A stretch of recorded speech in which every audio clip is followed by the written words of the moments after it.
Sziasztok! Ígértem nektek egy videót, amiben beszámolok arról, hogy mi mindent érdemes tudni a krumplisütésről airfryerben, a tapasztalatokról, mi az, ami számít, mi az, ami nem, mi az, ami csak mende-monda, és mi az, ami ténylegesen befolyásolja azt, hogy jó lesz-e a sült krumplink. Legelőször is a legfontosabb leszögezni azt, hogy a jó sült krumpli az mindenkinek mást jelent. Ez a fogalom mindenkinél más és más mögöttes tartalmat rejt. Van, aki így, van, aki úgy szereti, van, aki ilyen ebben, van, aki olyan abban. Ez tény, ezt el kell fogadni. Szóval most bemutatom, hogy szerintem milyen a jó sült krumpli, aztán te majd ezen variálhatsz, változtathatsz, tovább sütöd, kevesebb ideig sütöd, így úgy, amúgy, de nézzünk egy bevált receptet. Mondjuk a recept szó az lehet, hogy enyhén túlzás, szóval mik a tapasztalataim? Nos, én is kipróbáltam a beáztatást 10-15 percig, kipróbáltam azt, hogy előtte a hűtőbe teszem be a krumplit 10-15 percig. Azt tapasztaltam, hogy igazándiból ezek nem osztanak, nem szoroznak.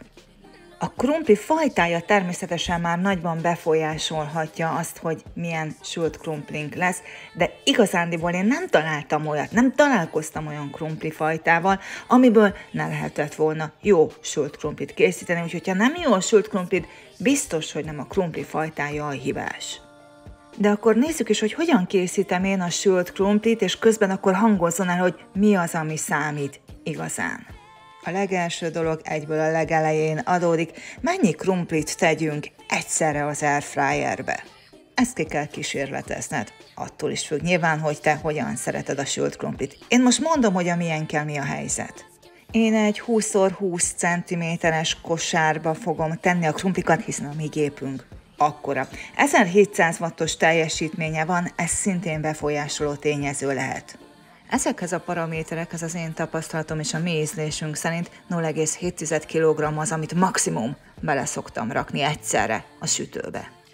Ennél kevesebbet természetesen lehet rakni, de többet nem, mert akkor inkább dinsztelődik a krumpli, mi pedig szeretjük azért ropogósan, ha nem is túl sütve.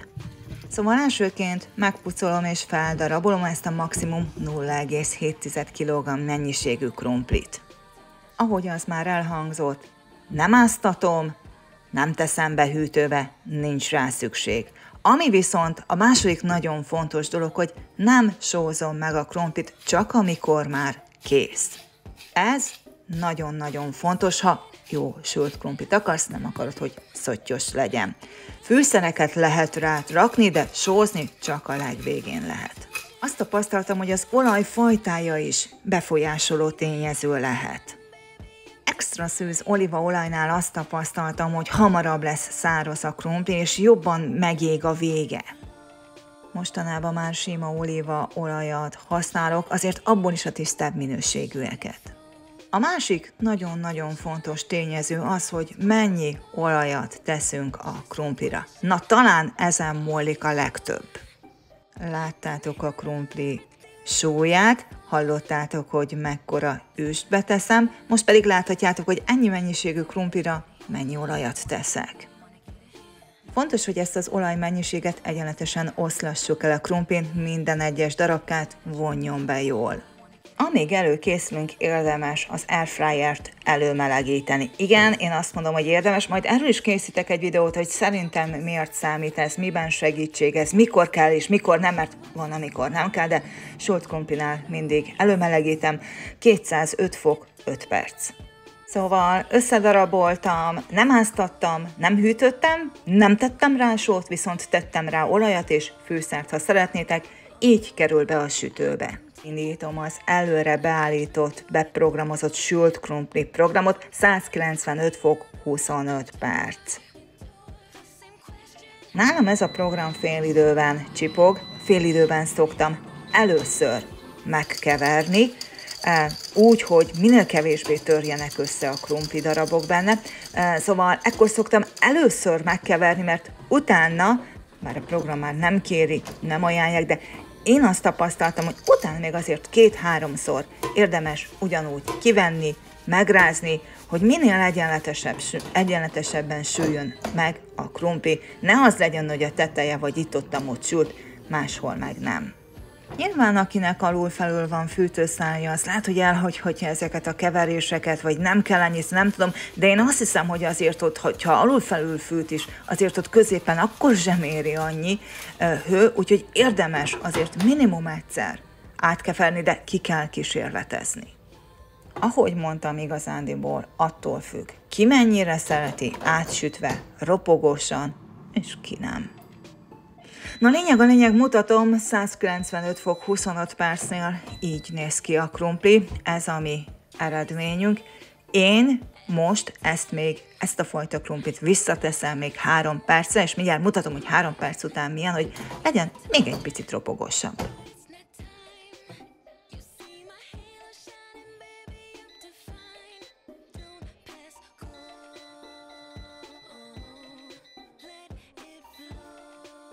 Na és hát ilyen a sült krumpli a végén. Mi így szeretjük a sült krumplit, mindenki máshogy szereti.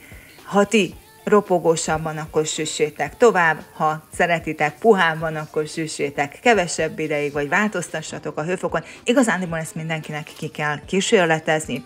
Ő hogy szereti a sült krumplit, neki milyen és mekkora a gépen, milyen teljesítményű, milyen olajat tesztek rá. Igen, tehát ebbe időt és munkát kell belefektetni, de hát így van ez az olajban való sütése is, tehát azt is meg kellett tanulni. Aki szeretne jó sült krumplit sütni, és aki rászánja az időt, az én szerintem igenis megtalálja a módját, ki tudja kísérletezni, hogy hogyan készítse el azt a fajta sült krumplit, ami neki is ízlik, neki is ízletes. És hát akkor összegezve még egyszer, nem igazán számít a krumpli fajtája. Változhat tőle a végeredmény, de nem sokat számít a krumpli fajtája. Nem oszt, nem szaroz az áztatás, a hűtés. Ami nagyon számít az, hogy ne sózzátok, tehát előre a krumplit fűszerezni lehet sózni, nem. Ne tegyetek túl sok krumplit a gépbe, mert akkor csak dinsztelődni fog a krumplitok, sülni nem. És gondoljátok meg, választjátok meg alaposan azt, hogy milyen olajat használtok, illetve a másik nagyon fontos tényező az olaj mennyisége. Ha ezeket kikísérleteztétek, ha ezekkel képbe vagytok, akkor már csak jó sült krumplit süthettek az airfryeretekbe. Legyen így, kívánom nektek, hogy legyen így, kívánok nektek jó étvágyat a saját sült krumplitokhoz, és most én megyek és sütök egy adagot magamnak, mert amíg itt szerkesztettem és vágtam, nagyon megkívántam. Jó étvágyat! Sziasztok!